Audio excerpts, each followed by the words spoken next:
Bienvenue dans le podcast But First Academy, le podcast où on va parler marketing de contenu, SEO, copywriting et business en ligne. Je m'appelle Marine, je suis experte SEO depuis maintenant 7 ans. Autour d'un café ou d'un thé, peu importe, parlons de stratégie dans une ambiance conviviale et détendue. Bonne écoute! J'espère que vous allez bien, je vous souhaite la bienvenue dans ce nouvel épisode de podcast. Aujourd'hui, je ne suis pas seule puisque je me suis entretenue avec Sarah, qui est web designer. On a parlé de l'importance des sites internet, comment garantir une bonne expérience utilisateur et surtout, quelles sont les pages que vous devez absolument mettre en avant. Je vous souhaite une très bonne écoute. Hello et bienvenue dans un nouveau podcast de la But First Academy. Aujourd'hui, on accueille Sarah. Merci beaucoup d'avoir accepté mon invitation et bienvenue dans ce nouvel épisode où on va parler de trafic de site internet, de WordPress, comment on fait tout ça.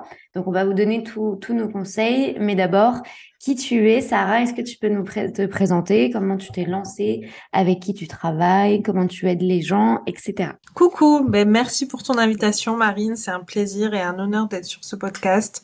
Bonjour à tous, pour toutes les personnes qui m'écoutent. Alors moi c'est Sarah, j'ai ouvert mon agence web il y a environ 4 ans, Nissa's Business, donc business de femme. J'ai ma propre agence web WordPress, je crée des sites internet, je fais des refontes, de la maintenance, un peu tout ce qui tourne autour de WordPress. Et du coup, toi, pourquoi tu t'es spécialisée sur WordPress et pourquoi ce CMS-là et pas un autre? C'est vrai que, par exemple, quand les gens veulent créer un site internet, on peut Ouais. retrouver dernièrement Divi, Showit, etc. Pourquoi toi, tu as décidé impérativement WordPress et pourquoi les gens devraient choisir ce CMS plutôt qu'un autre? Franchement, je connaissais pas du tout WordPress avant de me lancer dans la formation que j'ai démarrée en 2018. Je connaissais pas du tout, mais je suis vraiment tombée amoureuse de CMS tout simplement parce qu'il te permet une vraie personnalisation de ton site, mais jusqu'au plus proche détail que tu veux modifier. C'est vrai que moi, j'utilise WordPress pour tous mes sites internet parce Ouais. que c'est vrai que en termes de prise en main et en termes de développement, c'est vrai qu'il est beaucoup plus facile, surtout par rapport en fait à Divi. Moi, j'avais rapidement essayé. C'est vrai que j'avais été quand même un peu déçue de la plateforme. Après, je sais que ça Ouais. peut convenir à plusieurs personnes. Ça dépend vraiment de ce que les gens recherchent en termes de site internet et de développement web. S'il n'y a pas beaucoup de personnalisation, c'est vrai qu'un Divi ou un Showit peuvent faire l'affaire. Exactement. Et personnellement, je combine le CMS WordPress, donc hébergé chez un hébergeur externe, mais vraiment WordPress.org parce que oui, il y en a en fait qui pensent pas WordPress.com, WordPress.org. Il y a quand même une petite différence. Le .com, il est pas vraiment celui qu'on prend par abonnement auto-hébergé chez WordPress. Il n'est pas vraiment poussé comme le WordPress.org, où là c'est mieux effectivement quand on s'y connaît pas de faire appel à un professionnel euh, pour des développements un peu plus poussés, une personnalisation et l'ajout d'extensions autant qu'on veut. Je voulais dire aussi que je combine WordPress personnellement avec Elementor Pro, Ok. ce qui rend plus facile la prise en main par la suite pour mes clients. Mhm. Parce que voilà, souvent quand c'est un site codé, je sais pas toi Marine, mais va comprendre le code. Oui, non, Parfois, moi je code pas. Je suis pas du tout pour voilà, le code. c'est hyper complexe, hyper compliqué. Et pourquoi faire compliqué quand on peut faire simple? Donc voilà. Tout à fait. Je suis vraiment dans la même lignée que toi. Vraiment, de faire au plus simple et de pas devoir complexifier le truc. Si on a des outils qui nous permettent d'aller droit au but en quelques minutes, c'est vrai que ça sera plus évident et plus facile.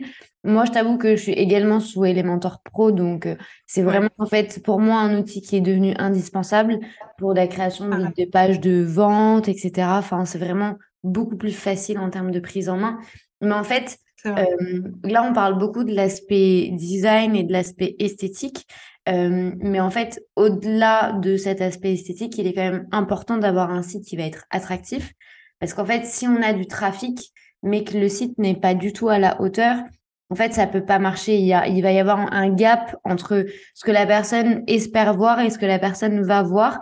Selon ton expérience à travers ton agence, etc., quelles sont les plus grosses erreurs que toi tu vois sur les sites internet, que ce soit en termes de stratégie, que ce soit en Oui. termes de design, quelles sont vraiment les choses aujourd'hui qu'il est important de ne plus du tout faire?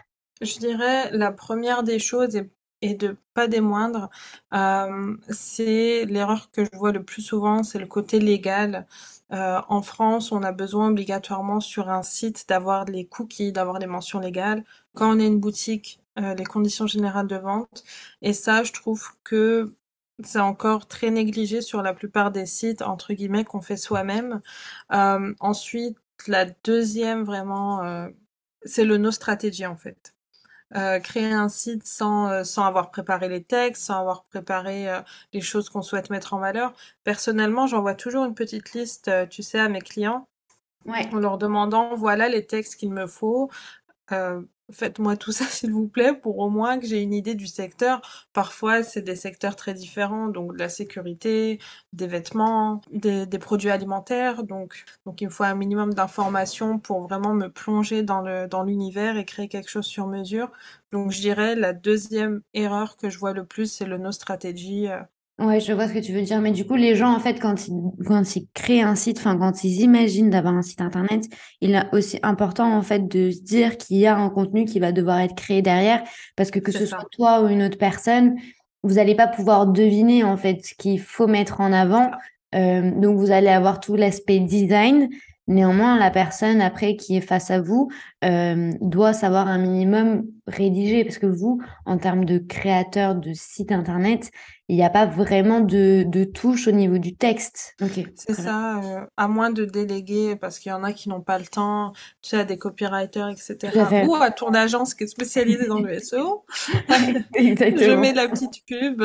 Donc oui, il faut un minimum de préparation en fait, et c'est souvent dans ce genre de choses que tu vois la différence entre ton panel de clients. C'est-à-dire, il y a des personnes méga organisées qui vont faire un doc avec le titre, le texte. Il y en a qui vont faire ça et c'est top parce que moi, j'ai juste à faire travailler ma créativité, mettre tout ça en place et mettre des effets, etc.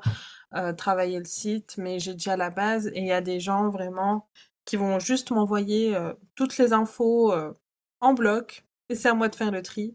Ok. Et du coup, je rebondis sur ce que tu disais.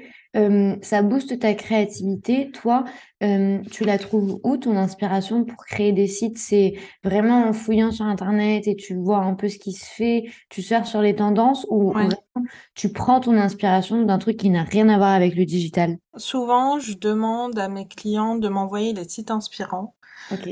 pour connaître un peu leur goût. Après, je pars de l'univers du logo. En Ok. fait, ce que je fais, c'est que je m'inspire aussi sur Pinterest, je fais des modèles brouillons en fait, tout simplement sur mon carnet avec mon crayon. Tu rentres dans l'univers en fait de Oui. la marque du coup. Ok. C'est ça et c'est ce qui rend, je trouve, mon agence différente des autres parce que toi qui es sur Instagram, tu vois peut-être souvent des sites passer Ouais, et j'ai l'impression quand surtout la tendance du nude, du rosé, les ouais, sites se exactement. ressemblent. Mais quand tu as une entreprise qui fait de la sécurité ou une autre qui fait des chantiers sur les, enfin des chantiers et tout, tu peux pas te permettre de faire un site en rose, en doré. Donc j'essaye en fait à chaque fois de, oui, de m'imprégner de l'univers. C'est pour ça que j'ai besoin de toutes les infos et donc ça fait effet domino, quoi. Tout colle. Ouais, je vois. Il y a vraiment un aspect de s'adapter et aussi un Oui, aspect un peu caméléon de se dire il faut c'est ça. impérativement bien cerner le projet pour être hyper modulable en fonction de si tu vas traiter un truc de beauté ou un truc C'est beaucoup ça. plus infrastructure ou du BTP. Il y a vraiment ici un jeu en fait qui se fait de se dire ok, je sais créer des sites internet, mais il faut que j'arrive à mettre en avant les bons éléments. C'est ça. Et du coup, est-ce qu'il y a des pages qui sont les plus importantes à avoir Oui. impérativement? Déjà, bon, mis à part les pages légales, ça dépend du secteur, mais voilà, quand on a une boutique, c'est conditions générales de vente, mention légale, la page des cookies, politique de confidentialité.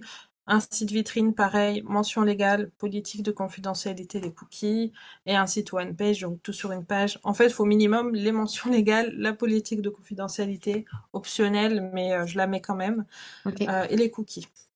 Ok. Donc ça, c'est pour le côté légal. Après, au niveau expérience client-service, il y a certaines pages en fait qui sont plus ou moins préférées par les consommateurs. Exemple, mis à part la page d'accueil qui est juste obligatoire, Oui. voilà, obligatoire de chez obligatoire.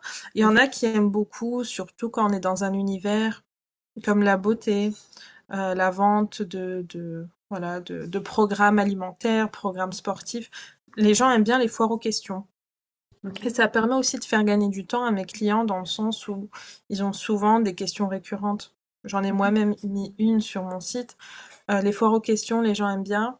Le à propos aussi, parce que les consommateurs sont curieux par nature, en fait. Donc ils aiment savoir, et aujourd'hui on a aussi une éthique un peu plus poussée qu'avant, je dirais, où on veut vraiment savoir comment la marque s'est créée, quelles sont les valeurs de la marque, surtout quand on est dans un secteur éco-responsable, bio. Les gens aiment savoir qui se cache derrière, mettre une sorte parfois un visage derrière l'entreprise, se sentir un peu plus proche de l'humain que proche d'un bâtiment tout froid avec une enseigne. Ça humanise beaucoup plus l'approche, en fait. Oui, surtout en 2023. Enfin, c'est depuis le Covid, je trouve qu'on est plus sur le côté humain d'une entreprise. Moi, j'ai eu l'impression vraiment qu'avec le Covid, en fait, ce qui s'est passé, c'est que les gens ont été bombardés avec des publications en ligne, Oui, des publicités en ligne, les programmes, les formations, etc. Et en fait, à cette époque, les gens, donc je dis à cette époque, on dirait c'était il y a 10 ans, mais c'était qu'il y a 2 ans. Donc, il faut voir aussi l'évolution du marché, à quel point c'est rapide. Mais c'est vrai que ouais, moi, j'ai vraiment eu l'impression que les gens se disaient, OK, le produit a l'air top, je vais tester le produit. Sauf que fin pandémie, les gens étaient tellement matraqués avec du marketing en ligne, du c'est marketing ça. de contenu, du marketing digital, qu'aujourd'hui, les gens, ils savent qu'il y a plusieurs options au niveau des produits et que s'ils tombent sur un produit chez une personne, ils pourront trouver le même produit chez une autre personne. L'idée, en fait, que les gens ont au niveau des entreprises aujourd'hui, et c'est vraiment ce que j'analyse, et c'est selon moi l'une des grosses tendances de 2023, Ouais. c'est que les gens vont vraiment se pencher sur la personnalité des gens. Et je pense que après avoir, mais tout se profile pour le branding et la personnalité d'une entreprise, la personnalité d'une marque va prendre beaucoup plus de place. Parce que les gens ont Ouais. besoin en fait de s'identifier à nous et ça, ben, ça passe par une page à propos, ça passe par du contenu, ça passe par peut-être des vidéos, tu vois, des vidéos un peu plus face cam, mais après il y a des gens Ouais. qui n'aiment pas du tout la vidéo et c'est tout à fait possible d'humaniser Bienvenue au son club. discours. Ouais, mais tu vois, en fait, la vidéo, elle n'est pas obligatoire pour tout le monde. Il y a beaucoup de techniques qui permettent d'humaniser l'approche sans se montrer. Et c'est vrai que effectivement, on aime mettre un visage sur un nom et sur une prestation de service, mais moi, je connais plein de gens qui continuent encore aujourd'hui de créer du contenu sans jamais montrer sa tête et qui ont du Ouais. succès. Donc, c'est pas forcément obligatoire. Et c'est vrai que il y a du contenu qui va sortir prochainement sur la But First Academy, mais sans faire de teasing ou quoi que ce soit. Mais il faut juste se rendre compte qu'aux États-Unis, par exemple, il y a des gros, gros marketeurs, des grosses personnes qui facturent des milliards de dollars à l'année et en formation Waouh. contenu et en coaching. Et quand tu vas voir leur compte Instagram, ils ont peut-être 200, 300 personnes qui les suivent et ils se montrent jamais. Donc en fait, c'est pas une métrique de succès de se montrer. Néanmoins, je pense qu'il est essentiel aujourd'hui de mettre de la personnalité et d'arriver à se définir au-delà de son business. Pour moi, c'est un des points les plus essentiels, notamment pour 2023. Donc c'est pour ça que je suis très contente que tu abordes la page à propos parce Ouais. que elle a sa plus grosse importance aujourd'hui. Les gens ont Ouais, besoin de savoir à qui ils ont affaire, d'où tu viens, ce que tu as fait avant, quel est ton parcours, qui tu aides et comment tu aides les gens, qu'est-ce que tu aimes dans la vie. Et en fait, c'est réellement ça en fait qui va nous différencier. Moi, je le dis tout le temps. Je le dis également dans la But First Academy, mais je le dis surtout aux clients qu'on accompagne à travers l'agence parce qu'on fait vraiment partie des projets. C'est vrai que les gens ont souvent des réticences par rapport aux produits, de se dire on n'a rien ouais, inventé, on a des concurrents, ils vont faire mieux que nous. Mais en fait, à partir du moment où on part du principe que la personne vend la même chose que nous, mais ne saura jamais nous, n'aura jamais notre personnalité, ben, en fait, tu peux vendre tout ce que tu veux, à condition de mettre ta personnalité dans ton contenu, dans ton site internet et dans tes réseaux sociaux. Si tu es exactement lisse, et tu le disais très bien tout à l'heure, tous les sites aujourd'hui se ressemblent, c'est du rose poudré, c'est du nude, C'est et ça. du coup, il n'y a personne qui ressort du lot, tu vois. Donc, il est important aussi de prendre en considération tout ce branding et toute la personnalisation d'un business et d'une marque. Et je pense que c'est l'une des grosses erreurs que les gens font aujourd'hui, que ce soit par rapport au design de leur site, mais également dans la création de leur contenu. Et les petites astuces que, si tu me permets, que je donnerais, tu Bien sais, sûr. pour les gens qui se montrent pas comme moi, qui sont pas très à l'aise avec ça, c'est, tu sais, de mettre, souvent on a des petits, enfin voilà, déjà des couleurs un peu pop. Mhm. Ça, c'est la grosse tendance, les couleurs flashy. Ouais. Ne pas avoir peur de faire des lives, de parler. Si on montre pas son visage, au moins mettre une voix sur l'humain, c'est ce qui prime, donc autant le faire ressortir, que ce soit dans ses textes, que sur son site, que sur ses réseaux sociaux. Mais Voilà. c'est tout à fait possible de le faire, tu vois. Genre aujourd'hui, je pense que tu dois recevoir comme objection de se dire, est-ce que c'est possible, moi, de montrer ma personnalité aujourd'hui sur mon site? Est-ce que c'est possible Ouais. de mettre en avant qui je suis à travers un site internet et à travers un texte? Est-ce que selon toi, c'est difficile à faire ou est-ce qu'il suffit que la personne ait très bien analysé son business pour qu'elle sache réellement qui elle est et vers où elle veut aller? Déjà, bien sûr, oui. Il faut une analyse de business dans le sens où c'est pas grave si les autres font la même chose que toi, personne n'a rien inventé de toute manière, depuis très longtemps d'ailleurs. Ouais. Mais en étant sûr en fait de ce qu'on veut faire, de la manière dont on veut le faire, de sa cible de client, faire quelque chose aussi qui n'a rien à voir avec les autres, dans le sens où des couleurs un peu plus flashy dans son secteur que d'habitude. Ne pas avoir peur en fait de faire des tests. Et je dirais aussi, c'est ce que je fais moi étant donné que je ne montre pas, tu sais, proposer une petite session ou quelque chose où au moins on entend la voix de la personne. Je Ok. con- J'insiste beaucoup sur ça, moi par exemple. Pour les sites internet, je fais un appel téléphonique où vraiment la personne m'explique et je m'imprègne de l'univers et on discute. Donc, elle est plus rassurée aussi. Elle va pas juste payer une agence, un bâtiment froid, quoi. Ça fait un peu un petit cocon, c'est plus chaleureux de se dire, C'est ça, ok. c'est ça. Et sur un site, ce qu'on peut faire éventuellement, tu sais, ajouter des petites vidéos. Il y a des vidéos libres de droit, donc c'est pas grave si la personne elle a pas une vidéo. Des photos, par exemple, je sais pas, des salons, pour les salons de coiffure, une photo du salon. Vraiment montrer aussi ce qui se passe derrière la photo jolie qu'on voit, ben, comment on a créé la photo, comment on a fait la photo. Tu Ok. vois ce que je veux dire? Ouais, Vraiment, d'avoir l'acheminement, en fait, que la personne puisse nous ouais. accompagner dans, bah, dans notre business, en fait, que limite d'ouvrir un peu les portes des coulisses sans C'est réellement, ça, bien entendu, montrer la technique et montrer que toute la stratégie, parce que bah, du coup, là, seuls les clients y auront accès. Néanmoins, l'idée, c'est vraiment de montrer que, déjà notre expertise, mais de montrer qu'il y a un côté humain derrière l'entreprise, de se dire, OK, on fait partie des coulisses, on fait partie du montage du truc, on fait partie du projet aussi, tu vois, de se dire ouais, les gens qui nous suivent et la communauté fait partie de notre projet et c'est bien que cela, en fait, ça passe à travers un site internet, tu vois. Il y a tellement de c'est choses que ça, l'on peut mettre sur le site, que ce soit des articles de blog, que ce soit des vidéos, et t'en parlais très bien, que ce soit des vidéos même libres de droit. C'est très, enfin, c'est possible de transmettre le bon message et la bonne émotion à travers du contenu sur le site, à condition, en oui, fait, juste de se concentrer dessus parce que c'est vrai que parfois, en fait, les sites peuvent être très beaux, mais ils peuvent avoir, tu sais, quelques problèmes en termes de conversion et en termes de ouais. trafic et de se dire, OK, mon site, il est beau, mais il se passe rien derrière. Est-ce que toi, tu aurais des astuces à donner aux gens pour bah, justement que ça, ou que ça convertisse davantage, ou que ça séduise davantage, ou même que les gens, tu vois, se disent, OK, j'ai vraiment envie de contacter cette personne. Au niveau trafic, le SEO, c'est maintenant la deuxième base pour enfin, il y a site internet et il y a le SEO, c'est complémentaire en fait. Il y a des petites astuces par-ci par-là, mais ça équivaut pas à une stratégie SEO vraiment. Et moi, enfin voilà, je suis transparente avec mes clients. Je leur dis, moi, je suis pas encore formée au SEO, donc je fais les bases que je connais, mais voilà. OK. Après, je dirais aussi ce qui est complémentaire et je pense que tu confirmeras avec le SEO et le site, c'est vraiment une bonne stratégie réseaux sociaux. Ouais, Au moins se concentrer sur un réseau parce que tout est complémentaire en fait. tout à Tout fait. va ensemble.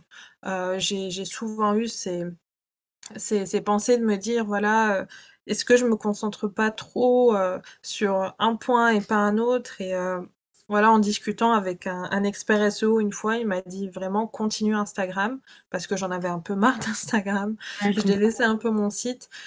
Il m'a dit tout va ensemble. Donc, si vous avez un article de blog, un nouveau produit, peu importe, partagez-le sur vos réseaux, c'est Ouais, hyper important. c'est le levier de visibilité. C'est C'est ça. tout à fait. Et ça, on n'y pense pas toujours parce qu'on se dit, enfin avant, moi, je me disais, faut que je me concentre absolument sur un truc pour le développer à fond et tout. Et j'oubliais, je mettais mon site en stand-by. Enfin voilà, Moi, c'est ce que c'était je dis tout le vraiment, temps. Le site internet, c'est la base d'un business et c'est la base ouais, de tout, c'est la une base de vitrine. notre maison, c'est le terrain qui nous appartient. Après Ouais, ça, il faut quand même le rendre un minimum social. Et du coup, là, on passe sur Instagram. En fait, pour moi, les réseaux sociaux et un site internet et le SEO, ça reste complètement complémentaire à partir du ouais. moment où effectivement il y a la bonne stratégie. Moi, j'ai un peu Je comprends très bien ton discours parce que c'est vrai que j'ai une relation un peu amour. Je t'aime moi non plus avec Ouais, Instagram. C'est pas une on l'a plateforme. tous, je crois. Oui, oui, oui, mais parce qu'en fait, tout le monde considère cette plateforme comme son propre business, alors que ça ne l'est pas du tout. Euh, Non. il faut garder à l'esprit que ce qui nous appartient et ce qui est notre maison, c'est notre site. Et après ça, de faire le relais sur Instagram, ça nous permet de rendre le truc un petit peu plus social. Et moi, c'est ce que j'aime dire aux gens. Euh, Instagram n'est pas une plateforme de vente, Instagram est une plateforme sociale où on crée une communauté. On vend à travers un site internet, on captive à travers un site internet. Et ça peut même passer à travers les pubs. Les gens Oui, pensent qu'ils vont investir de l'argent dans les pubs, ils vont vendre, mais c'est pas la pub qui vend. La pub, elle doit donner envie de découvrir. En fait, quel que soit le chemin que tu vas faire, la personne va toujours atterrir sur ton site internet. Mais si le site c'est internet, ça. qui est le dernier maillon de la chaîne, ne fonctionne pas bien, n'est pas optimisé, n'est pas rapide et ne correspond pas à ton image de marque, en fait, il faut pas attendre à avoir des miracles parce que la personne, elle va juste monter en pression étape par étape de se dire, OK, c'est exactement ce qu'il me faut, j'adore ce que la personne dit, j'adore ce que la personne fait. Si la personne arrive sur un site internet qui est bof, ben en fait, ça va juste retomber comme un soufflé et la personne peut juste se dire, ah oui, tout ça pour ça. Et là, en fait, effectivement, ça peut impacter les conversions. C'est encore une fois le problème de stratégie. Quand on se pose pas 5 minutes pour vraiment remettre parce que souvent quand on est entrepreneur, on a plein d'idées en place, donc on se dit je vais faire une pub Google Ads, je vais faire ça, je vais faire ça, et on se perd en fait. Donc ouais, vraiment mettre en place une stratégie et utiliser les outils pour ça. Il y a des outils pour publier sur Instagram, il y a des outils enfin voilà, faire appel à des gens pour les articles de blog, pour Mhm. gérer le site quand on n'a pas le temps et tout. Donc faut vraiment, oui, se donner les moyens et penser communauté. Parce que les gens aussi, ben voilà, ils achètent pour la personne généralement. Tout à D'où fait. le business des influenceurs qui a été florissant d'un coup. Tout à fait. Les gens, ils achètent surtout avec l'affect, en réalité. Mhm. À part si tu as vraiment besoin de quelque chose de manière urgente, les gens aujourd'hui achètent avec l'affect. Donc oui, le personal branding, c'est vraiment devenu une étape à ne pas zapper, en tout cas, si on veut réussir en ligne. Tout à fait. Et du coup, toi, j'aime bien finir tous les épisodes de podcast avec un passage à l'action. Imaginons Ouais, aujourd'hui, il y a une personne qui souhaite faire quelque chose sur son site internet, qui a compris que aujourd'hui, c'est vraiment sa maison et que c'est la chose la plus importante au niveau du business. C'est pas, ça ne doit pas être la seule chose, mais c'est une des choses les plus importantes. Qu'est-ce que toi, tu recommanderais? Est-ce qu'il y a un passage à l'action qu'une personne peut faire aujourd'hui en 30 secondes ou en ouais. 3 minutes de se dire, OK, au moins ça va faire évoluer mon business. La première des choses, j'ai réfléchi pour son site, prendre son hébergement. Son Ok. hébergement, c'est, moi aussi je prends toujours la métaphore de l'appartement, c'est l'agence à laquelle on va pour avoir son appart. Donc c'est la location d'un espace sur Internet de manière annuelle. Ok. Moi je préfère la manière annuelle parce que mensuelle, il y a souvent, on n'a souvent pas tout, donc je recommande Switch pour ça. prendre son hébergement et son nom de domaine. Donc son nom de domaine, c'est le lien de son site. OK. À partir de ce moment-là, on va se dire: «Il me faut absolument quelqu'un pour faire mon site». OK. Et donc voilà, je dirais c'est la première étape que tout le monde peut faire. Réserver son nom aussi parce qu'on ne sait jamais, Mmh. que qu'il soit déjà pris, soit, il faut réfléchir à un autre nom, soit quelqu'un peut nous le prendre ou autre. Je dirais que c'est la première étape, pour tout. Et tu recommanderais quoi pour les personnes qui ont déjà un site internet et qui l'ont un peu laissé de côté, des gens qui ont justement déjà cet hébergeur et leur nom de domaine? Qu'est-ce qu'une personne qui a son site mais qui se dit, Ouais. je sais plus trop quoi faire de ce site-là, ou qui se sent un peu perdue par rapport à sa présence en ligne, qu'est-ce qu'elle peut faire en 30 secondes aujourd'hui? De se dire, OK, je fais quoi avec ça? Sans doute que cette personne qui a ce genre de pensée et cetera, peut-être qu'elle a déjà eu des avis clients ou des avis de personnes autour d'elle qui lui disent: «Bah, tu sais, ton site, c'est plus possible» ou alors: «Il faut absolument que tu fasses quelque chose» ou alors, peut-être que des personnes lui ont rappelé qu'elle procrastinait d'une manière ou d'une autre. OK. Je dirais vraiment soit, à ce moment-là, contacter un pro. Ouais. Contacter un pro parce que si généralement, quand on est dans ce mood, quand on est, bah, je oui, avec ce genre de pensée, on laisse traîner. Ouais. Et je suis passée par là, je pense qu'il y en a beaucoup qui sont passés par là. On laisse traîner en se disant: «Bah, de toute façon, je le ferai quand j'aurai le temps» ou «Je le ferai, pour la rentrée, pour la nouvelle année» et au final, on reprend jamais vraiment les choses en main. Mais quand il y a un professionnel qui te dit: «Voilà, on va faire ça avec un plan, de cette manière, tac, tac, tac», là, on se sent plus rassuré et on a envie, de faire les choses, en fait. Bah, surtout que quand on sait qu'on paye le nom de domaine et qu'on paye un hébergeur, en fait, c'est dommage de pas de jeter C'est cet ça. argent par les fenêtres parce que c'est toujours un bon investissement et du coup, personne pourra avoir votre nom à vous. C'est Néanmoins, complètement en fait, l'inverse. si vous ne faites pas fonctionner la machine, bah, c'est de l'argent qui est mal dépensé puisque tout est à l'arrêt, en fait. C'est comme si vous utilisiez un outil tous les mois, que vous payez tous les mois, mais que vous n'utilisez pas. Bah, là, c'est un peu la même chose. Donc, c'est vrai que faire appel à un pro quand on ne sait plus quoi faire, alors qu'on est en train d'investir dans la machine, mais on ne sait plus dans quelle direction Ouais, aller, c'est vrai que ça peut être très bien. D'ailleurs, du coup, j'en profite pour rebondir sur ton discours, puisque toi, tu accompagnes vraiment toutes les entreprises à développer leur site internet, à créer leur ouais. présence en ligne. Est-ce que tu peux nous dire un peu quelques mots sur tes projets, sur comment les gens peuvent te contacter? Mon cœur de métier, c'est vraiment la création de sites internet en partant de zéro, Ok. nada. Donc voilà, à partir du moment où on prend l'hébergeur, c'est pour ça que je disais que c'est une étape importante. Je m'occupe de tout de A à Z.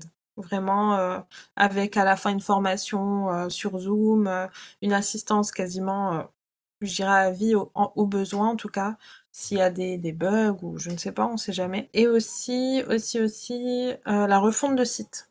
Donc ça revient à la question précédente en fait. Les gens qui laissent traîner, peut-être qu'il leur faut un renouveau et Mhm. donc remettre un coup de peinture, donc refaire le design de leur site complètement, ça pourrait être aussi, une nouvelle manière de sentir que son site est plus attractif, donc on a envie de le partager, donc on travaille avec plaisir sur son site.